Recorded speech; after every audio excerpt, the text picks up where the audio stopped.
How's it going, Addicts? Graham here with Josh, and we're here to review / discuss what we thought of the Ratchet and Clank game, the 2016 release. A bit of a soft reboot this was. So, Josh, what do you think about the story? The story is really entertaining, and it's got a lot of comedic moments.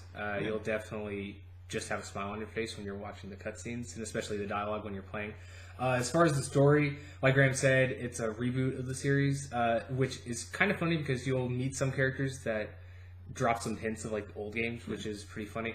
But basically follows this wombat. I think he's a wombat, right? Wombat. Yeah, wombat Ratchet. And he's kind of a mechanic on this world, and he's just doing his own thing, but he's always wanted to strive to be a hero, specifically to strive to be a galactic ranger, who are keepers of the peace of the galaxy.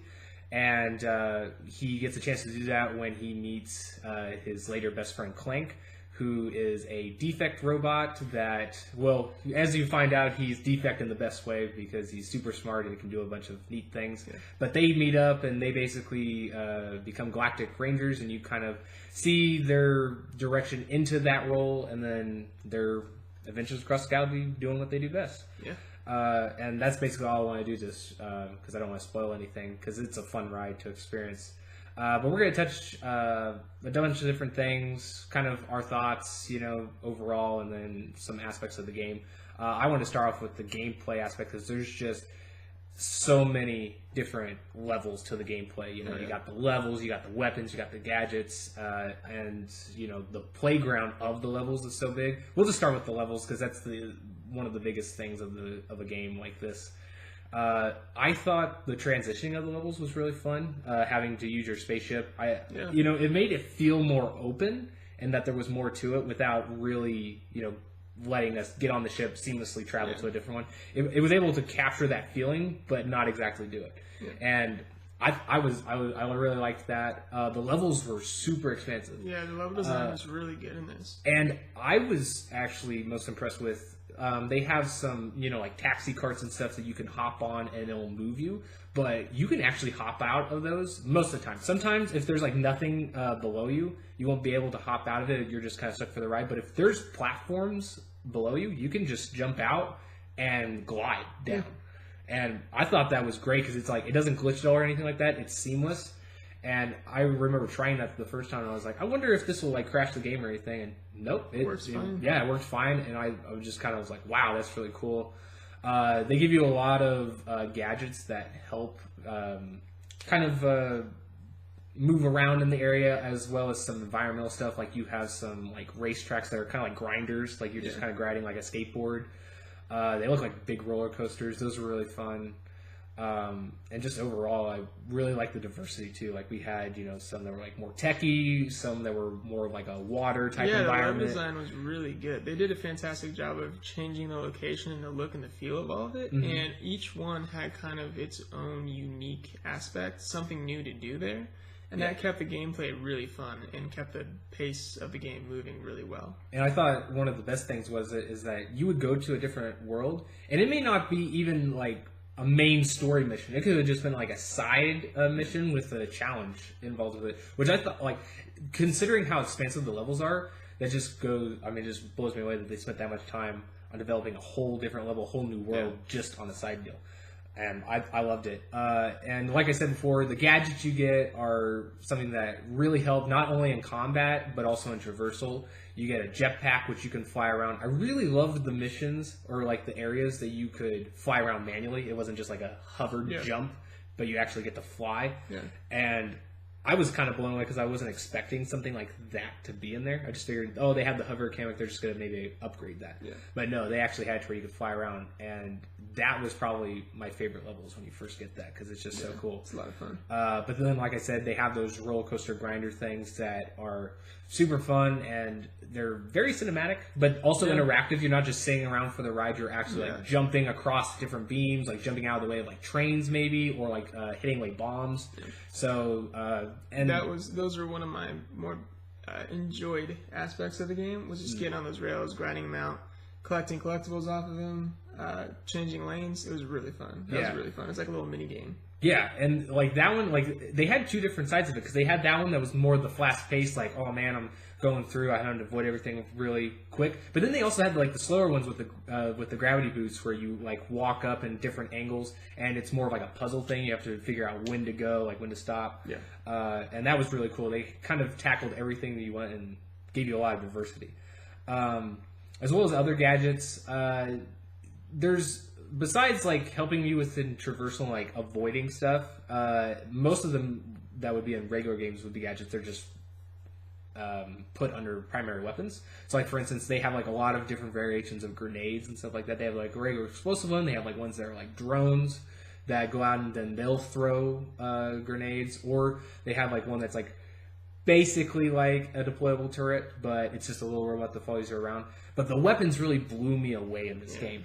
Not just on like how unique each one is and how they play, but also just the sheer amount of them. Like I wasn't expecting how many you would get. Like level 3, like I would say, like in terms of like the worlds, you already have a decent amount in your arsenal, and it like you'll see a weapon wheel that pops up, and you can use that as a shortcut. Well, that's like how you bring up your like main weapons if you want, but then you also have a shortcut system that you can use with the little help me out, Graham. It's because on the Xbox they call it like the dialogue or the D-pad. Is that what they call it on the PS4? Yeah, it's universal. Okay, so they have it where you can as like a shortcut for there, but it's just really cool because when it brings up the weapon wheel, you'll see like the spots, and I don't know, there's like 8 or 10, and you're like, okay, that's a decent amount. Like I can live with that. But like you don't know that there's like a second page of that too that you can scroll over. So that's like I don't even know how many weapons there are. I think there's around 15 or so. Yeah, about the point where you think you have most all of them, you're about halfway there. Yeah, and the weapons are really expensive too. You can upgrade them, and they're really easy to upgrade, and it's really cool because the currency that you get, it helps you buy the weapons, so you can just immediately, you're going to be collecting a lot of these, so you can just unlock it right then and there and have a blast. But then you also have these other things you pick up that are a little bit more rare, but they still give you a lot at a time if you're exploring the level. And then you can upgrade them to do even more cool stuff. I thought one of the cooler aspects of upgrading the weapons was having it to where it was like a grid, and you can select which ones you want. You can invest in certain things. So like if you want more ammo for your gun, you can go for that. Or if you want more damage, you can go for that. If you want more range, etc. But then they also had like perks to these weapons that were you wouldn't know what they did unless you unlocked everything around them, and then that would give you kind of a different look for the weapon. And also it would do something cool. Like for instance, my favorite weapon, which I'm sure Graham's was too, was the pixelizer. It was. This weapon it's just so cool, from down to like what it does to like the sound effects. But like for instance, one of the cool things that is like a perk for it is it'll actually give you back health when you defeat enemies with the charged attack. So that's just like a little bit of example, but the weapons are definitely a highlight. And as long as everything else that they did, I think the best thing with this is just how polished everything is. Yeah, and speaking of polish, the animation in this game is amazing. It looks so good. They had a movie that is after this, or is it before? Or is it just because you watched the movie, correct? Did not. Oh, okay, but okay, I haven't watched it yet, but I really want to. But I'll tell you, looking at a cutscene from the game and looking at the animation, like if you go watch the trailer, it looks identical, and it just blows me away how they're able to do that in a game now. Like animation and gaming are on par in terms of graphics. Yeah, and it's not just in the cutscenes. In game, it looks just like beautiful. Yeah, because it's one of those where they block off the screen so they make it seem more cinematic like that. But it's the same engine, it's the same platform. So like as soon as the cutscene's done, sometimes it'll just expand back out and you're back in it. But it definitely, I agree with you. It's one of those big highlights. It's amazingly beautiful. Yeah. What was your kind of first impressions after playing this game? Like, man, my first impressions was I wish I had played the early Ratchet and Clank games because I had a blast with this one. I just never played the original series, any of it.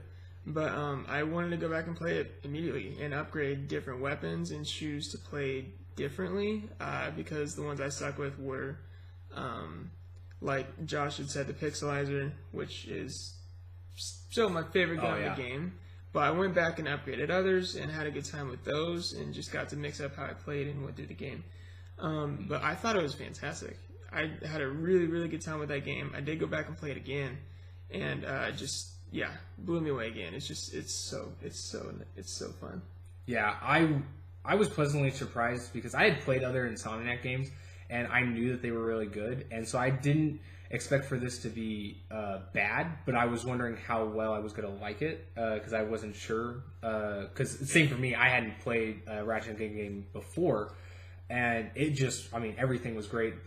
Probably the thing that most impressed me was obviously Insomniac is known for well polished, so that wasn't too much of a surprise, but I was still blown away because they blow me away every time with the stuff they add, like I mentioned before. But the big thing is just how fun and free it was. Like, they don't really restrict you on like what gun you can use in a certain situation. They give you plenty of ammo for like any gun that you're using at the time. I think even some ammo crates will spawn the specific weapon you have equipped, and that just, I mean, because for me, like, I try in other games where they restrict you for like ammo drops and stuff, like you might have to conserve ammo for your favorite guns so you can use it when you want to. But in this game, that's not the case. Like, if you love a certain gun and you got it at the beginning of the game, you can play through the entire game with it if you want to and fully upgrade it. And that was one of the freedoms that I really enjoyed. It really took me back to a simpler time where you can just sit down, shoot through, go through the level and just have a blast. And like I said, it was really fun. Yeah, and I think Josh touched on, the key word for this game, just fun. Yeah. It is fun. It is a really, really fun, enjoyable experience. Even if you don't give a damn about the story. Just play the game. It's fun. It's something you can throw a podcast on, listen to it in the background, go through, shoot some aliens, shoot some bad guys, just have a really good time with it. Yeah. And I still do that. Just popping in, put a podcast on, play through it. Yeah, because it's really designed for where you could do that either or, Because, that's what adds to the replay value for me. Is not only do they add new modes after you complete the story with a challenge mode and then also having incentives where you can unlock different variants of weapons, but just on the sheer amount that they focused on how well the game plays with, and they did an amazing job crafting the story and fleshing that out for a reboot. And I definitely want to look forward to the next one for the story to see where it goes. But, like you said, the gameplay, they polished it so well and they focused so heavily on it that you could play it endlessly. It's a blast. Now, I will say, I don't know if you have any criticisms with the game. I do have one, and it's very minor. When you get the jetpack very early on, and it was arguably one of my favorite parts of traversing through the level, and because I was able to go out and see like real detail in every shape and form of the level. And I really liked when you were first introduced to it that they had, you weren't restricted throughout the entire level. As long as you could find a refueling station for your jetpack, which it wasn't annoying at all, I will add, you could go anywhere. And I felt like that was a little underused a little bit after. Like, you didn't get to do that until later. Yeah. And then they really, and then after that, they didn't really bring it up until the boss fights as an option for you to do it. Which still, it's a minor gripe. I still had a blast playing through the game, but that was just one thing I wish they would have expanded on, or just let you have that option. Just wish you would have had more of an option the rest of the time. Yeah. But other than that, there wasn't really anything to gripe about. I felt the progression was good, the amount of options were good, and then the polish was there. And I definitely recommend it. If it's not even something that if you don't really like the story, like we said, you can just sit there and have a blast shooting stuff. So just enjoy it. Have fun. It's okay to have fun. Yeah. So do. And it's a great one. I think like this is a great game. Like if you had a kid and you wanted to give them a game to be like a first game to start on, this is a perfect game for that. Yeah. I'm by no means is it dumbed down to where an advanced gamer can play it, because there is some challenging parts to it at times. And you can even make it more challenging with the aiming system. Yeah. But they do have it to where it's a great intro game as well. Yeah, it is. So that would be about it for me. Graham, do you have any final remarks? It's fun. Just go in and have a good time with it. If that's your mindset, go in and say, hey, I'm going to have a good time with it. It might not be the greatest game of all time. You're going to have a good time. Expectations, relatively mediocre for me when I was going into it. Didn't expect a lot. Had a blast, and now it's one of my favorite PS4 exclusives, actually. Yeah, same for me. Love that game. And I highly recommend any other games that Insomniac does. If you like this one, you'll definitely like their other games. They do expand on the same elements, and they're really good. Yeah. So anyway, guys, this will conclude our review of Ratchet & Clank 2016, and we can't wait to see the sequel for it later, and be sure to stick an eye out for that when it's announced, because we'll definitely be playing that whenever it comes. But until then, we'll see you guys later. Later, Addicts. See you.